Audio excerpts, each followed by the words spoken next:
Hello everyone, welcome to true IAS and PCS. तो दोस्तों, हम लोग पूनमदलाल दहिया की बुक से चैप्टर नंबर 15 को स्टार्ट करते हैं। एक्चुअली जो लास्ट चैप्टर हमारा था वो था चैप्टर नंबर 13, मुगल एम्पायर। उसके बाद हमें चैप्टर नंबर 14 प्रैक्टिकली करना चाहिए था। वैसे तो लेटर मुगल्स का वो चैप्टर है, लेकिन मॉडर्न इंडियन हिस्ट्री की सीरीज़ में हम उसको स्टडी आईक्यू की बुक से बहुत डेप्थ में, बहुत ग्रेटर डिटेल्स में कर चुके हैं। इसलिए वो चैप्टर मैं फ़िलहाल के लिए स्किप कर रहा हूँ। उसके अंदर ऐसा कुछ भी नया नहीं है, तो वो टाइम वेस्ट करने वाली बात है एक तरीके से। प्लस चैप्टर नंबर 15 के बाद एक चैप्टर और है इस बुक के अंदर, चैप्टर नंबर 16। लेकिन वो भी फिर मॉडर्न इंडिया की बात आ जाती है, जिसको हम स्टडी आई क्यू की बुक से बहुत डिटेल में कर चुके हैं। Coming of Europeans into India chapter number 16 का नाम है। तो ये जो चैप्टर नंबर 14 है, लेटर मुगल्स, और chapter number 16 coming of Europeans into India, ये दो चैप्टर अभी हम नहीं करने वाले। तो हमारे लिए कुल मिलाकर बात ये है कि चैप्टर नंबर 15 इस बुक के लिए हमारे लिए लास्ट चैप्टर है। हम उनको देख लेंगे, एक बारी रीड कर लेंगे। लेकिन स्टडी आईक्यू की सीरीज अगर आपने अच्छे से फॉलो करी हुई है मॉडर्न इंडिया की, तो वहाँ पर कोई भी चीज़ नई नहीं है आपके लिए, कोई भी नया पर्सपेक्टिव नहीं है। तो हम डायरेक्टली हिट करते हैं चैप्टर नंबर 15 को, भक्ति and other important religious movements. ठीक है। एक चीज़ याद होगी आप लोगों को, मैंने रिसेंटली जब मॉडर्न इंडिया के लेक्चर्स लिए थे स्टडी आईक्यू की बुक से, तब हमने, श्रेया याद है, सोशियो रिलीजियस रिफॉर्म मूवमेंट्स करी थी, है ना। और मैंने आपको बताया था कि जो सोशियो रिलीजियस रिफॉर्मर्स हैं, अगर कोई रिलीजियस रिफॉर्म मूवमेंट कोई इंट्रोड्यूस कर रहा है तो उसका बेस मेडिवल इंडिया की भक्ति सूफी मूवमेंट से है। बोला था ना मैंने आपको कि महाराष्ट्र में जो मूवमेंट चल रही है, north India, east India, waste India, है ना, कहीं पर भी, तो वहाँ पर ये जितने भी लीडर्स हैं, जैसे हमने देखा था कि ये वैष्णव भक्त हैं, ठीक है, या फिर ये अलवर्स हैं, नयनर्स हैं, हमने ऐसे टर्म्स यूज करे थे कि ये उस ग्रुप को बिलोंग करते हैं। तो वो जो ग्रुपिंग्स हैं, या फिर ग्रुपिंग्स तो नहीं, आप एक तरीके से ओरिएंटेशन कह लो, कि जो ओरिएंटेशन की शुरुआत जो हुई वो मेडिवल इंडिया के एंड में जाकर हुई।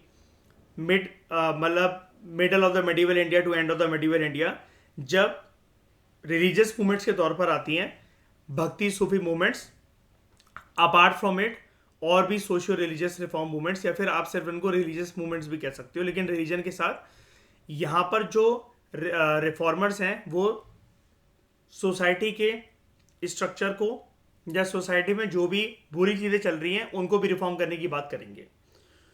तो देखते हैं यहाँ पर एक इंपॉर्टेंट लैंडमार्क मध्यकालीन भारत के कल्चरल हिस्ट्री में क्या रहा। It was the silent revolution in the society known as bhakti movement. जो टर्म भक्ति है, इसका मतलब होता है डिवोशन और passionate love for the divine. आप अपने ईश्वर के लिए अपना भाव प्रकट करो, और उस भाव में आपके प्यार झलकना चाहिए। और मैंने आपको बताया भी था सोशियो रिलीजियस रिफॉर्म मूवमेंट्स में मॉडर्न इंडिया में, कि भक्ति का मतलब सिंपली ये होता है कि आप अपने ईश्वर को किसी भी फॉर्म में प्यार कर सकते हो। आप उनको भाई मान सकते हो, आप उनको हस्बैंड वाइफ मान सकते हो, आप उनको दोस्त मान सकते हो। तो इसमें कोई लिमिटेशन नहीं है। ईश्वर से आपको डरना नहीं है, ईश्वर से आपको अपनी बातें, अपने इमोशंस, अपने भाव प्रकट करने हैं।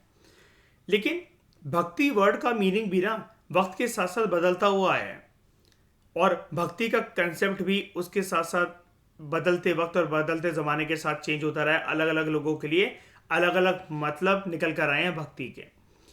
अगर हम लोग बात करें इंडो आर्यंस के टाइम से, और जब से ये सेक्रेड टेक्स्ट लिखे गए थे, वेदास, जब से पवित्र टेक्स्ट लिखे गए थे, वेदास जो लिखे गए थे,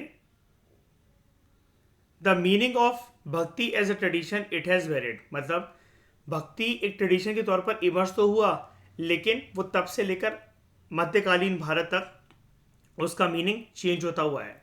यानी कि अगर आपसे कोई कहे कि इंडो आर्यंस के आगमन से लेकर, उनके अराइवल से लेकर, अगर मेडिवल इंडियन हिस्ट्री की बात हो रही है, मध्यकालीन भारत की बात हो रही है, तो भक्ति एक बिल्कुल ऐसा लीनियर ट्रेडिशन में चल रहा था, तो ऐसा नहीं था उसका कंसेप्ट। जबकि भक्ति का कंसेप्ट जो है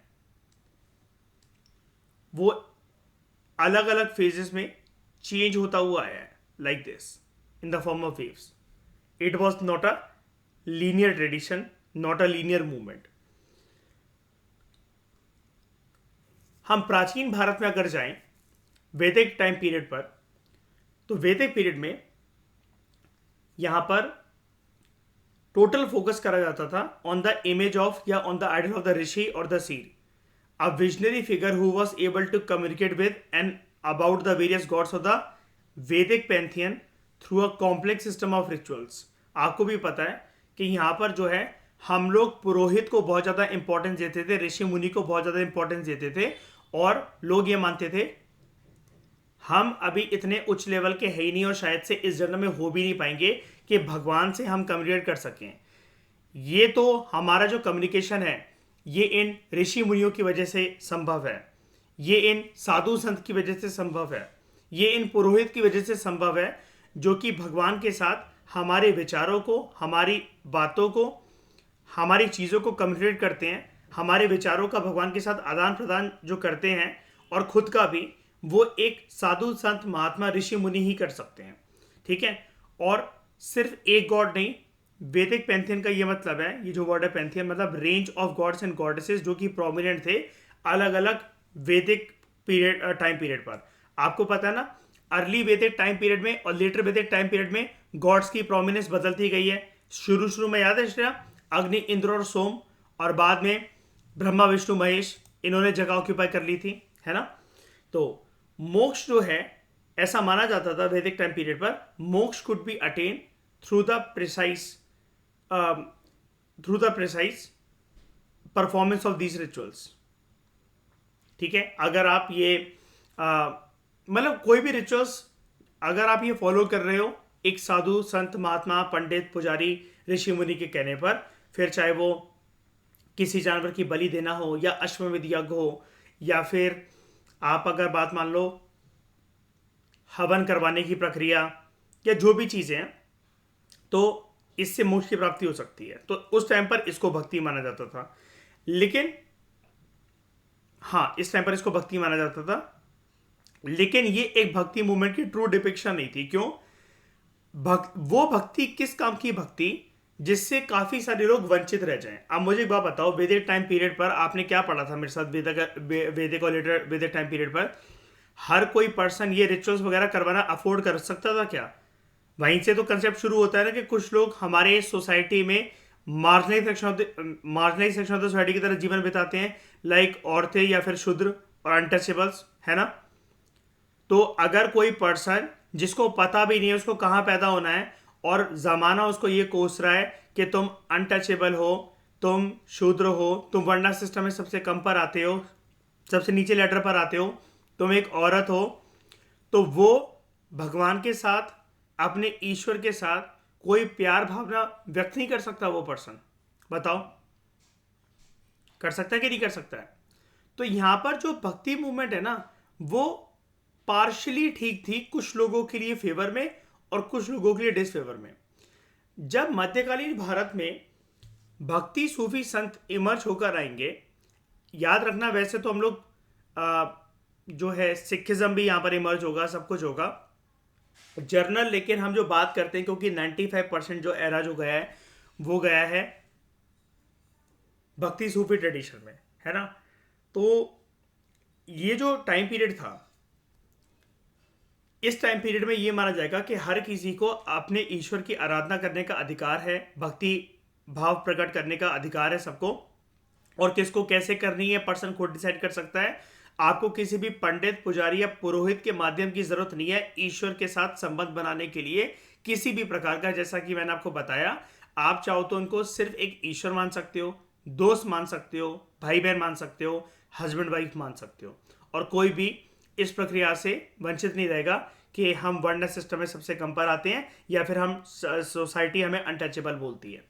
तो this process of adoration of personal God, मतलब आप अपना जो इष्ट देव है, इष्ट देव का कंसेप्ट यहाँ पर इमर्ज होकर आएगा कि भक्ति मूवमेंट्स का, जैसे अगर मैं सिर्फ हिंदुज्म की अभी बात करूँ तो भक्ति मूवमेंट में एक चीज जो रिफॉर्मर्स ने बहुत ज्यादा ओवर एम्फसाइज ये भी करी थी कि वैसे तो कोई इसमें पाबंदी नहीं है, कोई गलत बात नहीं है कि अगर आप वेरियस गॉड्स एंड गॉडेसेस को, देवी देवता को अगर आप पूछते हो, जैसे पर्सनली अगर मैं बताऊं तो मुझसे कोई पूछे कि आपका फेवरेट गॉड या गॉडेसेस कौन से हैं, तो मैं कहता हूं कि मेरे सारे फेवरेट है, क्योंकि मैं किसी एक के प्रति उसी की मूर्त को सिर्फ फॉलो करूं और बाकियों को मैं पूछूं भी ना अपने मन के अंदर, बात से पूछने की नहीं है, या फिर मैं दूसरों के लिए अपना प्यार कम कर दूं, तो ये मुझे चीज़ जस्टिफिएबल नहीं लगती। ये मैं अपनी पर्सनल इंटेंशन बता रहा हूं आप लोगों को।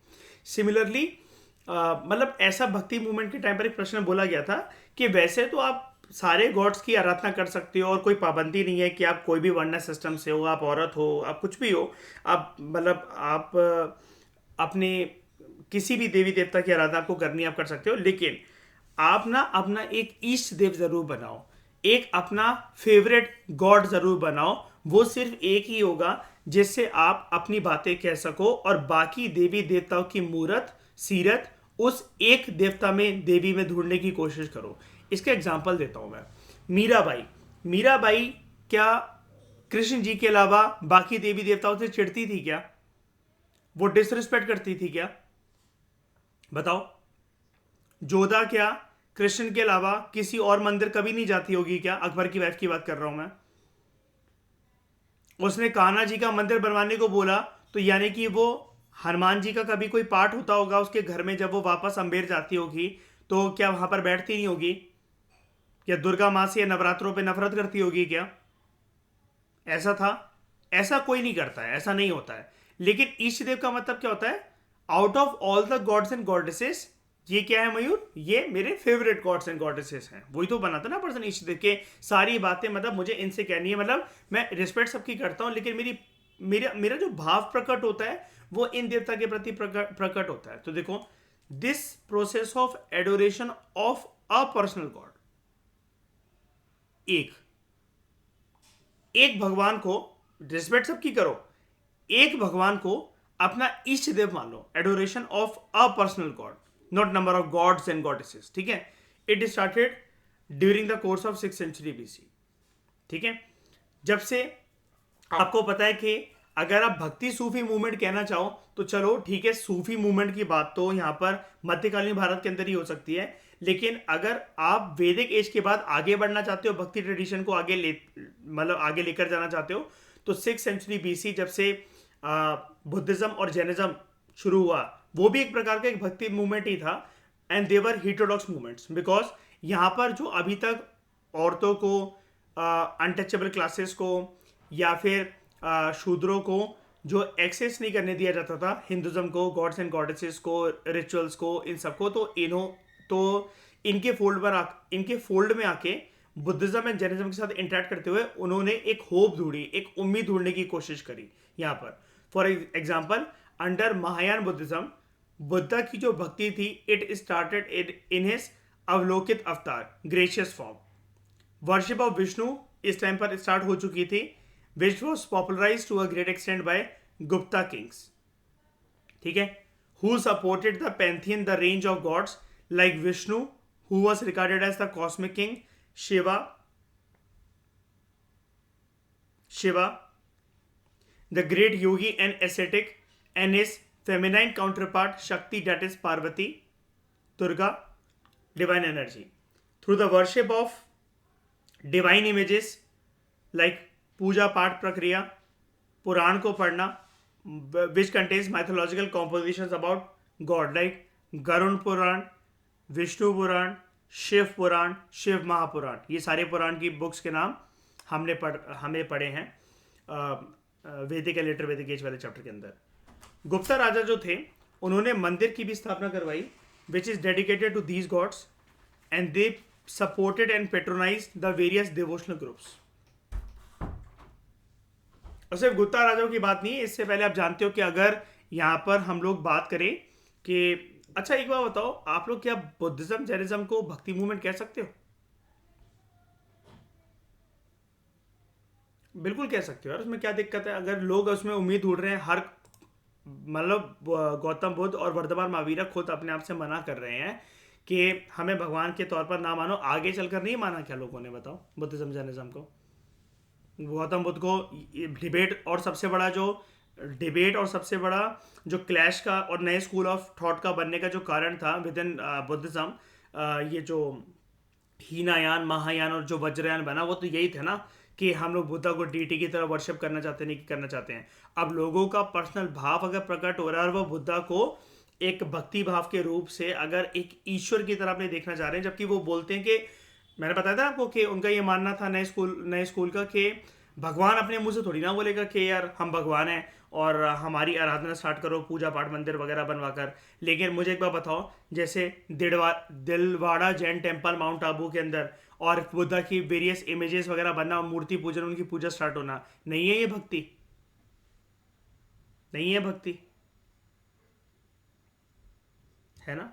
तो आप ये कह सकते हो कि सर हम इनको बोल सकते हैं, लेकिन ये लोगों के पर्सनलाइज्ड साइकोलॉजी पे डिपेंड करता है ना? इसमें कि लोग पर्सनली मतलब इसको क्या ले रहे हैं। जैसे यहाँ पर देखो, this process of adoration of a personal God, मतलब आप अपने इष्ट देव को किसी एक देवी देवता को अपना इष्ट देव मानकर चलो या इष्ट देवी मान के चलो। It started during the course of 6th century BC. अब देखो 6th सेंचुरी बीसी की बात लिखी हुई है, with the rise of heterodox movements of Buddhism and Jainism. अब एक बात बताओ, कभी भी गौतम बुद्ध या वर्तमान महावीर ने ये बोला कि हिंदू गॉड्स एंड गॉडेसेस बेकार हैं? ये बोला? उन्होंने से लोगों को ये बताया कि देखो जो जो वेदास हैं या जो उपनिषद्स हैं या कोई भी चीज़ है, मतलब ऐसे हिंदू रिचुअल्स बेसिकली, उन्होंने तो पहली बात है ऐसा तो कुछ कमेंट करा नहीं, उन्होंने बस ये बोला था कि जो वेदास हैं और जो हिंदू रिचुअल्स हैं वो सारे लोगों के लिए एक्सेसिबल नहीं है, बस ये खराब बात है। उन्होंने क्या, हिंदू रिवाज के तहत जो भी देवी देवता आते हैं उनको कोसा। उन्होंने लोगों से ये बोला कि आपको मंदिर नहीं जाना है, आप पूजा पाठ मत करो, आप सिर्फ मेडिटेशन के अलावा कभी किसी ईश्वर की आराधना करो ही मत। ये बोला गौतम बुद्ध ने कभी अपने मुंह से, या वर्धमान महावीर ने बोल दिया, या किसी भी बोधिसत्व ने बोल दिया? बताओ, ऐसा बोला क्या कभी? नहीं ना। तो वही चीज है कि यहां पर आप अपने एक इष्ट देव को मान सकते हो, पर्सनल तरीके से आप उससे इंटरेक्ट कर सकते हो। और अभी तक जो समझा जाता था 6th सेंचुरी बीसी के पहले कि अगर आपको देवी देवताओं को खुश करना है तो बीच में आपको कौन से माध्यम की जरूरत है? कौन से माध्यम की जरूरत है? एक पुरोहित की या फिर एक पंडित की, है ना? अभी हमने पढ़ा ना, ऋषि साधु संत महात्मा, इनकी आपको जरूरत है। लेकिन अब क्या माना जाने लगा कि आपको क्या भगवान तक पहुंचने के लिए, भगवान से एक इंटरेक्शन करने के लिए, संबंध बनाने के लिए आपको बीच में किसी की भी जरूरत है? नहीं। आप चाहो जैसे मर्जी चाहो आप अपने हिसाब से भगवान की आराधना कर सकते हो, भगवान के साथ इंटरेक्शन कर सकते हो, ठीक है?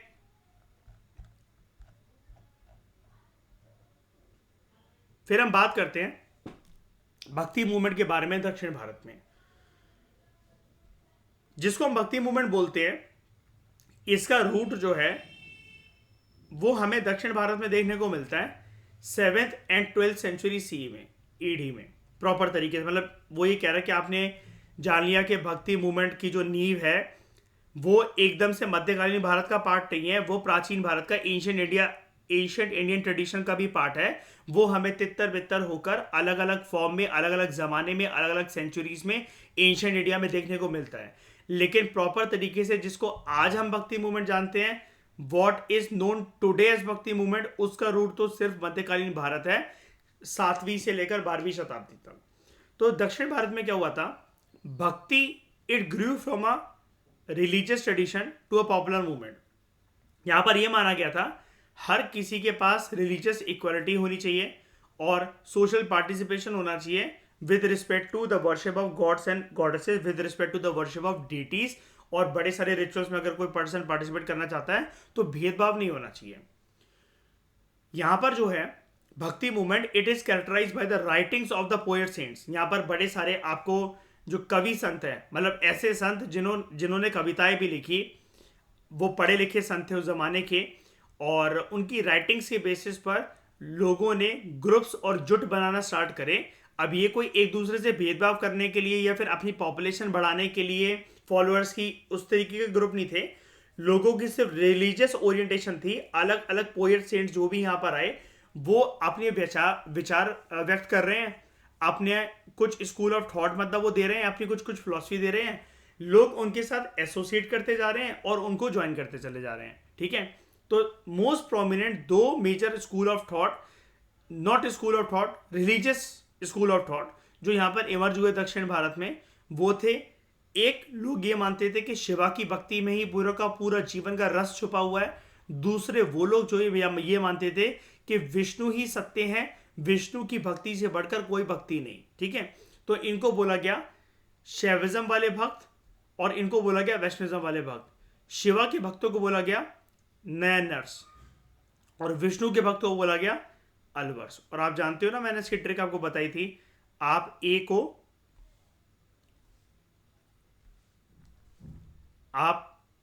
को उल्टा कर दो, वी कर दो, तो आपको पता लग जाएगा कि Alvars is equal to Vishnu bhakt, Vishnu भक्त इज इक्वल टू अलवर्स, और जो बचा वो नयनर्स यानी कि शिवा के भक्त। हु प्रीस्ट भक्ति कल्ट अंडर था। अब दक्षिण भारत की यहाँ पर बात हो रही है, तो ये जो पोएट सेंट्स हैं इन्होंने भक्ति ट्रेडिशन को पढ़ाना शुरू करा, लोगों तक के अपने मैसेजेस पहुंचाए, और ये चीज़ें, ये इन सब चीज़ों का प्रचलन चल रहा था under the Pallavas, Pandyas and Chola rulers दक्षिण भारत में। ठीक है, अब इनका ये मानना था, इन्होंने 6th सेंचुरी में जो चीज़ें हो रही थी, या जो नॉर्थ इंडिया में, सिर्फ नॉर्थ इंडिया में नहीं लेकिन नॉर्थ इंडिया से जो शुरुआत हुई बुद्धिज्म एंड जैनिज्म की, उससे बढ़कर इन्होंने कोई चीज़ें बोली। इनका ये मानना था इस टाइम पर, ये जो आपको भक्ति सेंट्स जो देखने को मिलेगी, इनका ये मानना था कि देखो बुद्धिस्ट और जैना मंक्स जो होते हैं, ये जो बुद्धिस्ट या जैना मंक्स और नन्स हैं, ये आपको बोलते हैं कि कुछ ऑस्टेरिटीज परफॉर्म करो, मतलब अपनी इच्छाओं के ऊपर कंट्रोल करो, आप ये मत करो, वो मत करो, डिसिप्लिन जिंदगी बिताओ। जैनस तो और एक्सटेंट तक जाते हैं कि अपना शरीर ही त्याग दो मेडिटेशन करते करते, जिसको सल्लेखना बोलते हैं। ठीक है, तो they disregarded all such things कि इससे कोई एनर्जी, कोई देवी देवता खुश नहीं होने वाला है। आपको अगर मंजिल प्राप्त करनी है, या अगर आपको भगवान के साथ संबंध बनाने हैं, भगवान के साथ कम्युनिकेट करना है, आप अपने मन के अंदर अगर ये मानना चाहते हो कि आपके मन में आपकी आत्मा में एक ईश्वर का कण भी एक निवास करता है, जिसको हम लोग कहते हैं कि आत्मन का मिलन परमात्मन के साथ होता है, तो इन्होंने बोला कि आपको ये सब ड्रामेबाजी करने की जरूरत नहीं है कि मैं ये छोड़ दूंगा, वो छोड़ दूंगा, इच्छाओं के ऊपर कंट्रोल करूंगा। उन्होंने बोला कि भगवान या यूनिवर्सल एनर्जी एक ऐसी चीज है जिसको आप नॉर्मल जिंदगी बिताते बिताते भी, सब कुछ करते हुए भी उसकी प्राप्ति कर सकते हो, वो अलग बात है। ये लोग एक चीज पर एग्री हुए थे बुद्धिस्ट और जैना लोगों से, और वो भी बहुत रैशनल चीज है कि एनिमल्स को मत मारो, किसी जानवरों को काटो मत, नॉन वेजिटेरियन फूड को कंज्यूम मत करो, क्योंकि उसमें किसी न किसी की बलि दी जाएगी, और अगेन उस बलि देने की प्रक्रिया में कोई ना कोई हर्ट होगा। अपनी जुबान को सोच समझ के यूज करो, किसी का दिल मत दुखाओ कभी भी। ठीक है, बेगुनाह, बेरहम या बेजुबान जानवर को या इंसानों को किसी भी प्रकार की हानि नहीं पहुंचनी चाहिए। ठीक है, आपके एक्शंस बहुत सोच समझ कर होने चाहिए। और आज आप जब अपने रिलीजियस ओरिएंटेशन की तरफ हो, तो आप दूसरों के रिलीजियस ओरिएंटेशन को खराब करने की, बिगाड़ने की, उनके खिलाफ इल बोलने की कोशिश मत करो। तो they disregarded the austerities preached by Jainas and Buddhist along with rejecting their fatalistic and atheistic traditions। ठीक है, कि वो ये बोलते थे, जैसे इस टाइम पर 6th सेंचुरी BC में एक प्रश्न शुरू हो गया था कि आप सिर्फ मेडिटेशन करके मोक्ष की प्राप्ति को शुरू कर सकते हो, और लोगों ने उस टाइम पर आइडल वर्शिप छोड़ दी थी। ठीक है, या ये जो रिचुअलिस्टिक ट्रेडिशन है ये छोड़ दिए थे। तो इन्होंने बोला कि ऐसा कुछ भी नहीं है कि आप आइडल वर्शिप जो है आप उसको त्याग दो, या आइडल वर्शिप किसी भी फॉर्म में गलत है, या फिर आप बिल्कुल एथीस्ट बन जाओ। एथीस्ट कौन होता है? जो भगवान में मानता है कि नहीं मानता है?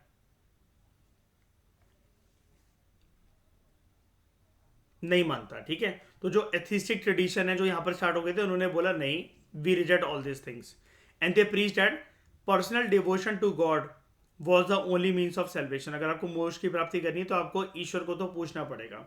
मैंने आपको बताया था ना कि जब भी देखो समाज में एक गंदगी या दरिंदगी बढ़ जाती है, जब लोग मारना काटना एक दूसरे को स्टार्ट हो जाते हैं और सब कुछ उथल पुथल मचने लग जाती है, तो ऐसा माना जाता है कि जो ईश्वर है वो दोबारा जन्म लेते हैं और सोसाइटी को रिजुविनेट करने की कोशिश करते हैं, है ना। तो ये प्राचीन भारत में हुआ था 6th सेंचुरी BC में। अब देख रहे हो ये मध्यकालीन भारत के अंदर भी हो रहा है 7th and 12th century C में। और ये पोएट सेंट्स, इनकी कुछ तो खास बात रही होगी ना कि इतने सारे लोग जो हैं वो उनके साथ जुड़ गए और यहाँ पर विष्णु की भक्ति, शिवा की भक्ति को इतने सारे लोगों ने अपनाया। ठीक है, उसके बाद मॉडर्न इंडिया में एज सच किसी देवी देवताओं का बर्थ तो नहीं माना जाता, लेकिन यह माना जाता है कि मॉडर्न इंडिया के हिसाब से कुछ लोग ऐसे थे जो कि भगवान के द्वारा भेजे गए लोग थे, जिन्होंने लोगों को एक रास्ता दिखाया, लोगों को समझाने की कोशिश करी कि सारे मतभेद इन सबको छोड़कर भगवान के द्वारा बनाए गए सारे जीव जंतु, सारे के सारे जो कण हैं वो एक ही हैं। तो भेदभाव मत करो, सोसाइटी को पीसफुल बनाकर रखो, जिसको हम सोशियो रिलीजियस रिफॉर्म मूवमेंट्स कहते हैं और सोशियो रिलीजियस रिफॉर्मर्स की जो हम बात करते हैं। ठीक है, तो इनका क्या मानना था? They emphasize, they extolled the passionate devotional love for the divine. मतलब आप सब कुछ भूल कर ना अपने जब देवी देवता की आराधना में खोए हुए तो इस कदर आप खो जाओ एक जैसे कि एक आशिक अपनी प्रेमिका को देखकर बिल्कुल उसे देखने के बाद उसको उसको कुछ और नहीं दिखता, अगर वो ट्रू लव है तो सिर्फ टोटल फोकस उस पर रहता है। अब ये वाली बात मैं कोई हवा में बात नहीं कर रहा हूँ, मैं जैसा कि आपको बता रहा हूँ, ये भक्ति मूवमेंट की कोर फिलॉसफी थी कि आप अपने ईश्वर को, देवी देवता को जिस भी रूप में प्यार करना चाहते हो आप करो, उससे डरने की जरूरत नहीं है। और आपके उस प्यार में एक पैशन देखना चाहिए, आपका वो मनोभाव दिखना चाहिए उसके अंदर, आपका वो इंटेंस डिवोशन दिखना चाहिए। इंटेंस डिवोशन देखो जैसे क्या होता है, मान लो कि हम अगर किसी से प्यार करते हैं तो ऑब्वियस ही बात है हमारा उस पर्सन के प्रति एक डिवोशन लव ही तो होता है। क्यों? अगर हमें टाइम पास किसी के साथ करना है तो हमें उसके, हो सकता है कि हमें उससे सिर्फ शारीरिक सुख चाहिए हो, ठीक है, लेकिन अगर हम किसी से ट्रू लव करते हैं तो हमारी वो डिवोशनल, हमारा वो लव डिवोशनल क्यों है? उस लव को मैं डिवोशनल क्यों कहूँगा?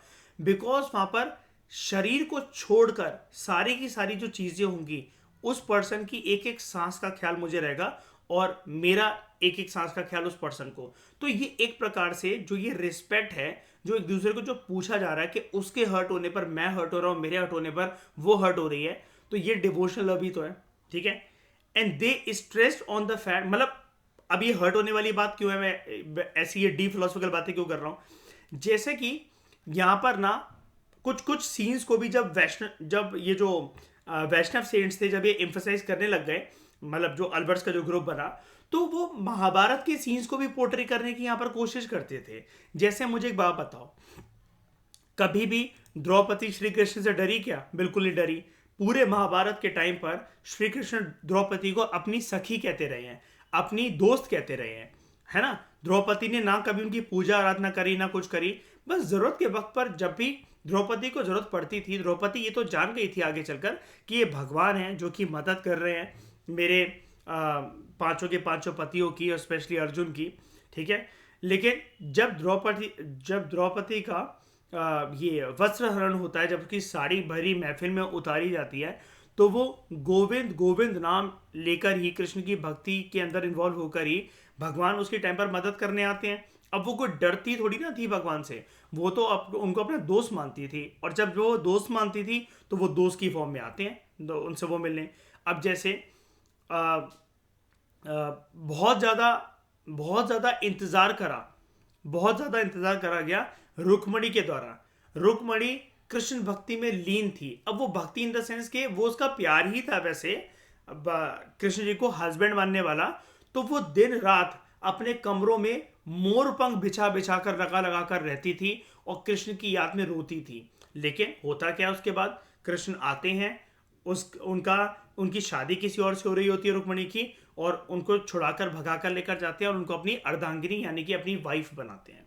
ठीक है, तो राधा एक डिवाइन अथॉरिटी भले ही नहीं मानी गई है, अगर आप उनको पर्सन के तौर पर देखो, राधा का प्यार कभी, मतलब कृष्ण जी को जितने लोगों ने प्यार करा, कभी भी राधा के प्यार से कंपेयर करा जा सकता है उसको क्या, कि राधा से भी ज्यादा किसी एक स्त्री ने प्यार कर लिया और किसी एक लेडी ने प्यार कर लिया कृष्ण जी को? इतिहास इसका गवाह नहीं है। ठीक है, लेकिन बात यह कि दोनों की शादी भी नहीं हुई। अब बात यहां पर यह आती है, अगर इस चीज से इंस्पिरेशन लेनी हो, कि आप अपने ईश्वर को एज अ लवर भी ट्रीट कर सकते हो, आप उनके साथ इंटेंस भाव प्रकट कर सकते हो। आप मीराबाई को देख लो, इतने अमीर राजपूताना परिवार से थी, इतने अमीर राजपूताना किंगडम से थी, लेकिन हस्बैंड जो है वो मजाक उड़ाता था इनकी भक्ति का, है ना, और पूजा आराधना नहीं करने दी जाती थी। वो सब कुछ छोड़कर अपने ईश्वर के लिए वो चली आई, और ऐसा माना जाता है कि उनको बहुत बार जहर दे देकर मारने की कोशिश करी गई थी, लेकिन फिर भी कृष्ण भक्ति की वजह से उनका जो जहर का जो प्याला था वो भी अमृत में बदल जाता था। ठीक है, तो यहां पर they emphasize passionate devotional love for the divine and they stress on the fact that moksha, अगर ये जो साइकिल है बर्थ रीबर्थ की, ये इट कुड बी अटेन्ड, अगर आपको उससे बाहर होना है, सॉरी, ये जो साइकिल है बर्थ एंड रीबर्थ की, अगर आपको उससे लिबरेट होना है, बाहर निकलना है, it could be attend not by following rules regulations और सोशल ऑर्डर। आपको ये कोई जरूरत नहीं है कि, मतलब ऐसा इन लोगों ने बोला कि आप डिसिप्लिन लाइफ बिता रहे हो, हम ये खाएंगे, वो करेंगे, मेडिटेशन करेंगे, हम ये चीज़ ये नहीं करेंगे, हम ऐसा नहीं करेंगे, वो नहीं करेंगे, इच्छाओं को आप अपनी मार रहे हो, तो आपको कोई भी रूल्स एंड रेगुलेशंस या सोशल ऑर्डर को मानने वाला प्राणी बनने की जरूरत नहीं है। आप अपनी डिवोशन को सिंपल रखो टुवर्ड्स द डिवाइन।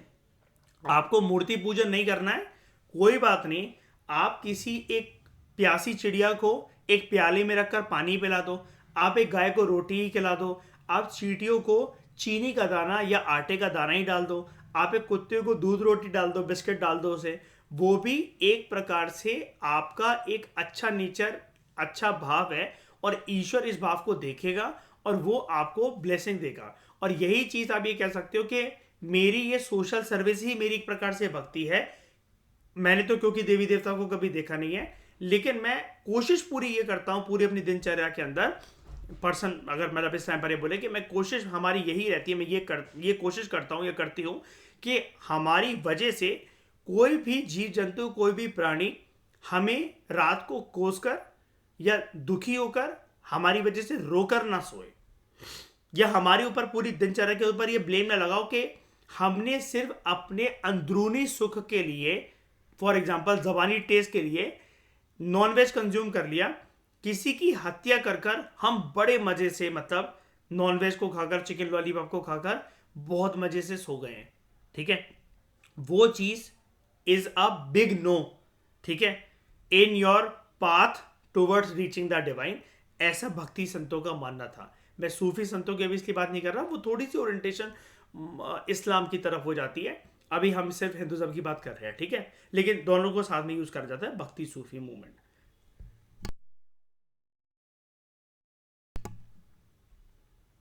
जो भक्ति सेंट्स जो थे, they usually emerge from lower caste.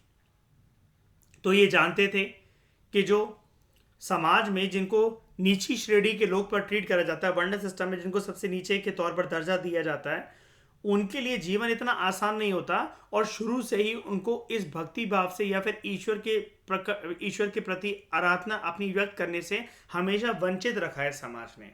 तो ये जो लोअर कास्ट से तो जनरली जो लोग आए, they preached a religion which was non ritualistic. यहाँ पर आपको रिचुअल्स वगैरह कोई फॉलो नहीं करने हैं, और ये जो है सबके लिए ओपन है, without any distinction of caste और क्रीड। अब मुझे एक बात बताओ, जैसा कि मैं आपसे बार बार बोल रहा हूं, प्राचीन भारत के अंदर भी वर्धमान महावीरा और गौतम बुद्ध ने लोगों को विंडो दी ना, लोग आ रहे थे ना उनके फोल्ड में कि यहाँ पर कोई भेदभाव नहीं होगा हमारे साथ, इसलिए हम हिंदुज्म को छोड़कर चलो इनकी शरण में चलते हैं, एटलीस्ट यहाँ पर इज्जत भरी एक जिंदगी तो बिताएंगे, हो रहा था ना। लेकिन दोबारा समाज में आप देखो, मध्यकालीन भारत आते आते जैनिज्म तो दक्षिण भारत के कुछ कर्नाटका के छोटे छोटे इलाकों में लुप्त होकर रह गया, और बुद्धिज्म जो था वो हमारे देश को छोड़कर ही बाहर निकल लिया, साउथ ईस्ट एशियन कंट्री का प्रोविनेंट रिलीजन बन गया। हमने पढ़ा भी था डाउनफॉल या फिर फॉल या फिर मतलब एक तरीके से अनपॉपुलैरिटी बढ़ना बुद्धिज्म की। उसके बाद दोबारा से समाज में मतलब लोगों की जो होप थी वो खत्म होने लगी कि हम कहाँ जाएं, क्या करें, और दोबारा वही मिस ट्रीटमेंट होने लगा।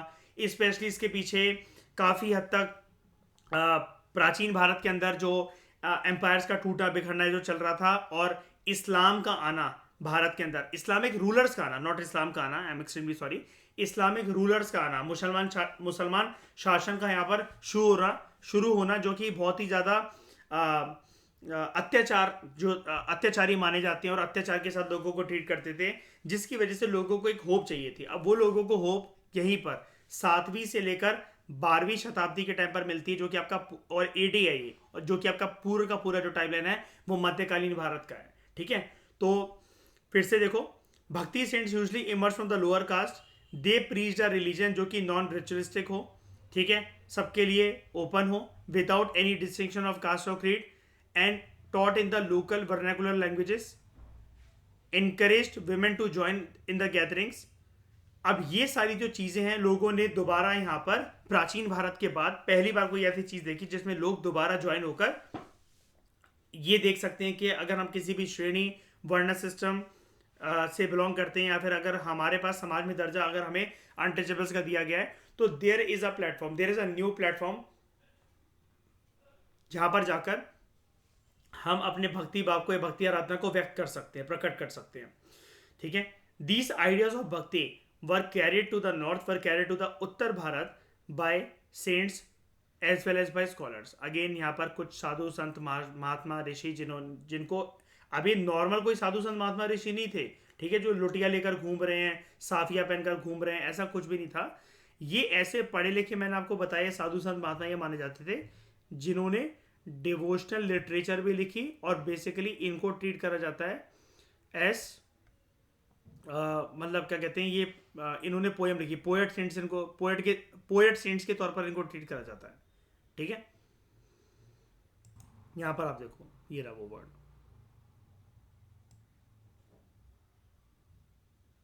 Writings of poet cents.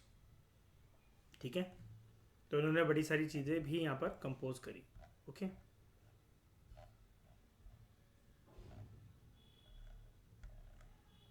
तो इस डिस्कशन में दोस्तों फिलहाल इतना ही।